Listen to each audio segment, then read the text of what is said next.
Mr.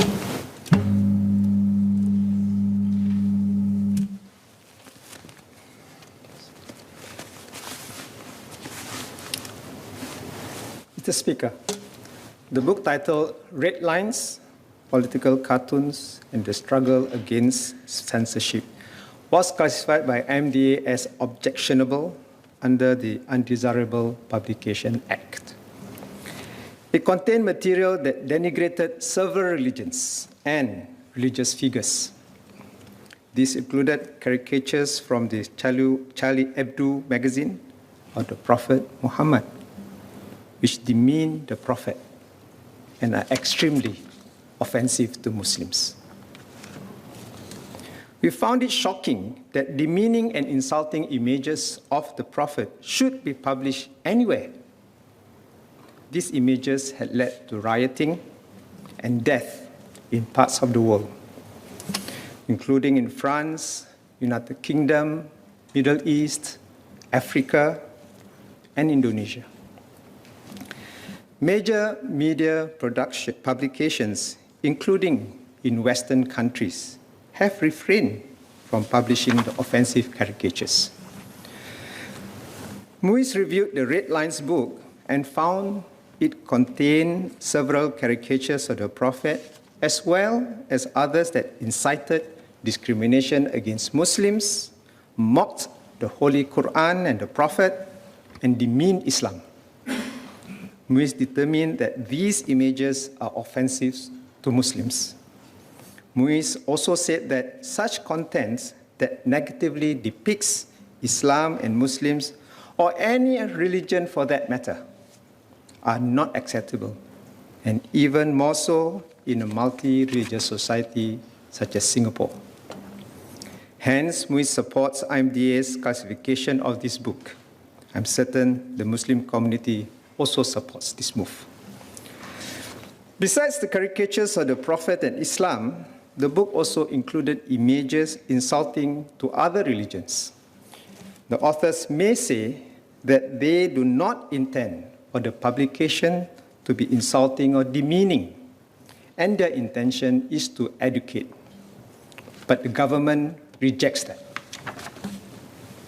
It is unacceptable to publish such caricatures and insulting images of the Prophet in the name of free speech, academia, or otherwise. Let me reiterate that Muiz determined that the images are indeed offensive to Muslims. I can only imagine the feelings of our people, Muslims and non-Muslims, if such images are allowed to be published in Singapore. In our multiracial and multi-religious society, it is vital that we treat every religion with respect and not denigrate religious communities. Instead, we should encourage dialogue and greater understanding among different religious communities so that we strengthen our social fabric. The harmonious race and religious relations that we enjoy in Singapore today requires constant care and attention of the government and the society at large. We don't want to risk anything that will begin unraveling the peace and harmony we enjoy from the due respect and consideration that everyone gives to each other. We remain committed to working closely with all our religious communities to preserve and strengthen our racial and religious harmony, which is a bedrock of a cohesive society. Mr. Speaker, in Malay, please.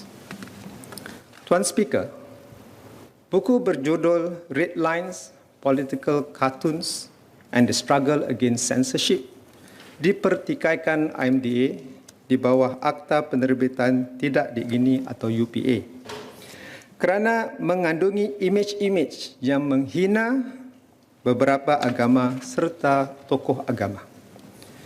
Majlis Ugama Islam Singapura MUIS telah menyimak buku tersebut dan mendapati bahawa ia mengandungi beberapa lukisan kartun Nabi Muhammad serta tokoh lain yang boleh mencetuskan diskriminasi terhadap golongan Muslim, telah menghina Al-Quran dan Nabi kita, dan merendah-rendahkan agama Islam.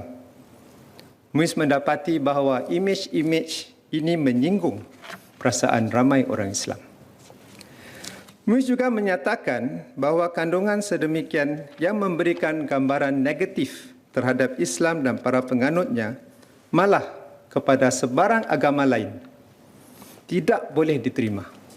Lebih-lebih lagi dalam sebuah masyarakat berbilang agama seperti Singapura. Oleh itu, MUIS menyokong klasifikasi MTA bagi buku itu. Saya yakin masyarakat Islam juga menyokong langkah ini. Selain karikatur Nabi dan Islam, buku ini turut mengandungi imej-imej yang menghina agama lain. Para penulisnya mungkin menyatakan bahawa buku itu tidak bermaksud untuk menghina atau memperkecil-kecilkan sesiapa. Sebaliknya, ia bertujuan untuk mendidik. Pemerintah menolak alasan ini. Penerbitan karikatur dan imej-imej yang jelas menghina Nabi maupun agama lain tidak boleh diterima, walaupun atas nama kebebasan bersuara, akademia dan sebagainya. Hubungan harmoni antara kaum dan agama yang kita nikmati selama ini adalah sangat rapuh dan kita perlu menjaganya bersama dengan begitu rapi dan berterusan.